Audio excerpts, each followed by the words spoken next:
"I should like to come here again myself and browse about," said the advertising agent. "I should like to have you prescribe for me. The first thing needed is to acquire a sense of pity. The world has been printing books for 450 years, and yet gunpowder has still a wider circulation. Never mind. Printer's ink is the greater explosive. It will win. Yes, I have a few of the good books here. There are only about 30,000 really important books in the world. I suppose about 5,000 of them were written in the English language, and 5,000 more have been translated. You are open in the evenings?" "Until 10 o'clock. A great many of my best customers are those who are at work all day and can only visit bookshops at night. The real book lovers, you know, are generally among the humbler classes. A man who is impassioned with books has little time or patience to grow rich by concocting schemes for cozening his fellows." The little bookseller's bald pate shone in the light of the bulb hanging over the wrapping table. His eyes were bright and earnest. His short red beard bristled like wire. He wore a ragged brown Norfolk jacket from which 2 buttons were missing. A bit of a fanatic himself, thought the customer, but a very entertaining one. "Well, sir," he said, "I am ever so grateful to you. I'll come again. Good night." And he started down the aisle for the door.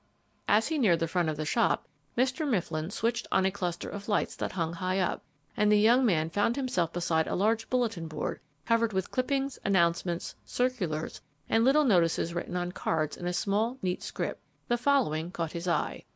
"RX. If your mind needs phosphorus, try Trivia, by Logan Pearsall Smith. If your mind needs a whiff of strong air, blue and cleansing, from hilltops and primrose valleys, try The Story of My Heart, by Richard Jefferies. If your mind needs a tonic of iron and wine, and a thorough rough and tumbling, try Samuel Butler's Notebooks, or The Man Who Was Thursday, by Chesterton. If you need all manner of Irish, and a relapse into irresponsible freakishness, try The Demigods, by James Stephens. It is a better book than one deserves or expects. It is a good thing to turn your mind upside down now and then, like an hourglass, to let the particles run the other way. One who loves the English tongue can have a lot of fun with a Latin dictionary. Roger Mifflin. Human beings pay very little attention to what is told them unless they know something about it already. The young man had heard of none of these books prescribed by the practitioner of bibliotherapy. He was about to open the door when Mifflin appeared at his side. "Look here," he said with a quaint touch of embarrassment. "I was very much interested by our talk. I'm all alone this evening. My wife is away on a holiday. Won't you stay and have supper with me? I was just looking up some new recipes when you came in." The other was equally surprised and pleased by this unusual invitation. "Why, that's very good of you," he said. "Are you sure I won't be intruding?" "Not at all," cried the bookseller. "I detest eating alone. I was hoping someone would drop in. I always try to have a guest for supper when my wife is away. I have to stay at home, you see, to keep an eye on the shop. We have no servant, and I do the cooking myself. It's great fun. Now you light your pipe and make yourself comfortable for a few minutes while I get things ready. Suppose you come back to my den." On a table of books at the front of the shop, Mifflin laid a large card lettered, "Proprietor at supper. If you want anything, ring this bell." Beside the card he placed a large old-fashioned dinner bell, and then led the way to the rear of the shop. Behind the little office in which this unusual merchant had been studying his cookbook, a narrow stairway rose on each side, running up to the gallery. Behind these stairs a short flight of steps led to the domestic recesses. The visitor found himself ushered into a small room on the left, where a grate of coals glowed under a dingy mantelpiece of yellowish marble. On the mantel stood a row of blackened corncob pipes and a canister of tobacco. Above was a startling canvas in emphatic oils, representing a large blue wagon drawn by a stout white animal, evidently a horse. A background of lush scenery enhanced the forceful technique of the limner. The walls were stuffed with books. 2 shabby, comfortable chairs were drawn up to the iron fender, and a mustard-colored terrier was lying so close to the glow that the smell of singed hair was sensible. "There," said the host, "this is my cabinet, my chapel of ease. Take off your coat and sit down."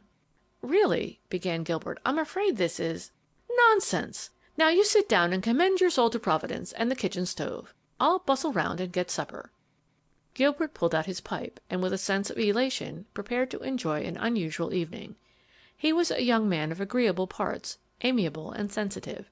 He knew his disadvantages in literary conversation, for he had gone to an excellent college where glee clubs and theatricals had left him little time for reading.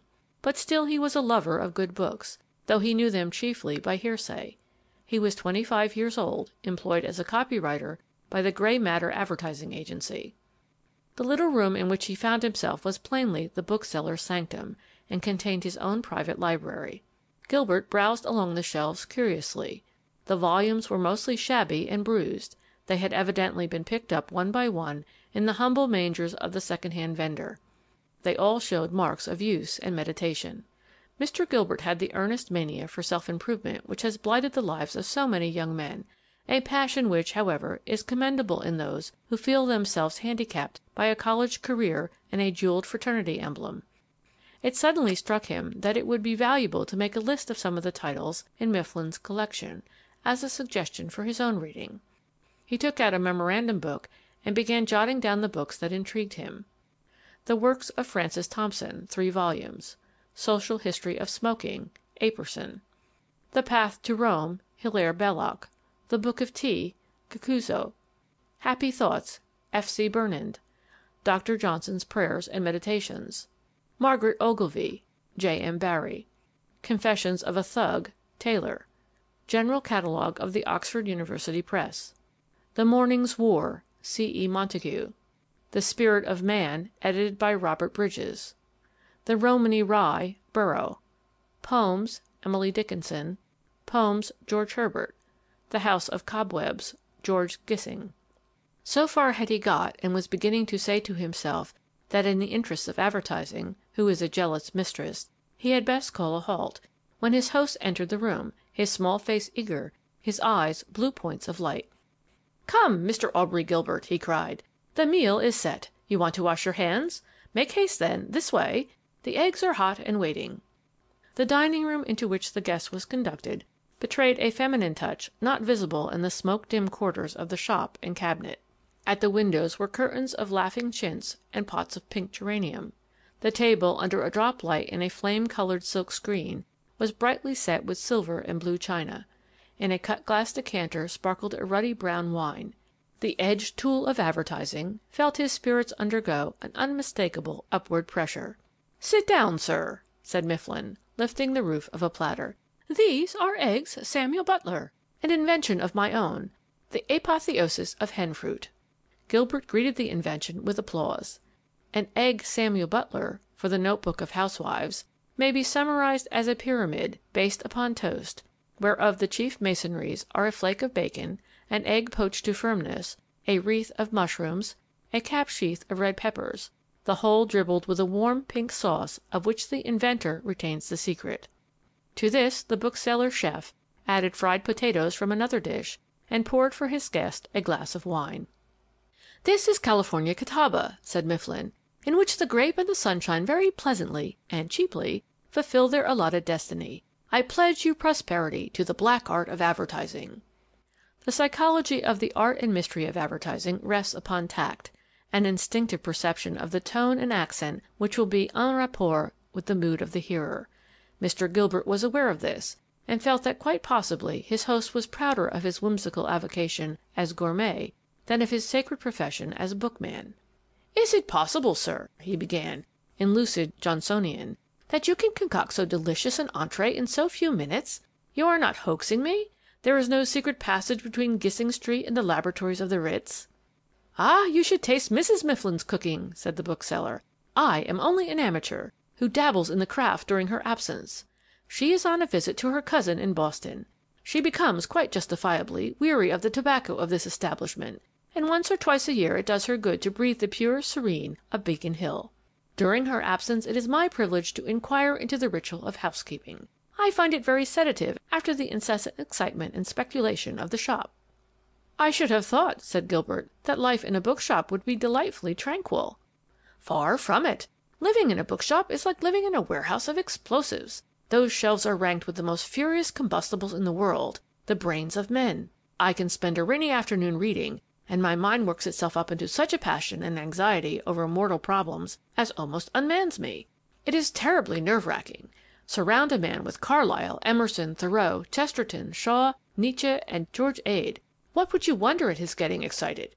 What would happen to a cat if she had to live in a room tapestried with catnip? She would go crazy.